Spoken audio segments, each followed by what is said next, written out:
ঘরে শুয়ে শুয়ে আমার ভূতে ধরে গেছিল, খুব খিদে পেয়েছে, খাবো। এটা আমি রান্না করি, চলো রান্না করি। মাটা পাস্তা সিদ্ধ করে দিল, কেন দেখি চিং চিং চিং চিং। তারপরে গাজর হ্যাড্ডা বেটা সবজিগুলো সবগুলো আমি কেটে নিলাম, তারপরে গাজরটা বলে দিয়ে দিলাম একদম চাক করে। এইদিকে পাস্তার জলগুলো সব ঝরে গেছে, এবার সব সবজিগুলো যাচ্ছিল তেলের মধ্যে একটু ভেজে নিলাম, একটু নাড়াচাড়া করে নিই।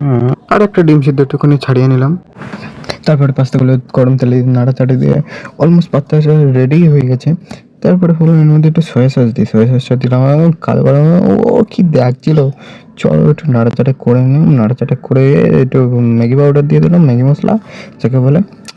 তারপরে যা লাল তারপরে রেডি পুরো আমার পাস্তা। ও লাল লাল টমেটো কেচাপ দিয়ে একটু কুসুম মাখিয়ে, কুসুমটা নিয়ে হাতে সসটা মাখা, সস আর লাল লাল সস মাখিয়ে নিয়ে যেই না মুখে দিলাম, পুরো অমৃত। ওকে, একদম এক নম্বর হুয়া था, এক নম্বর।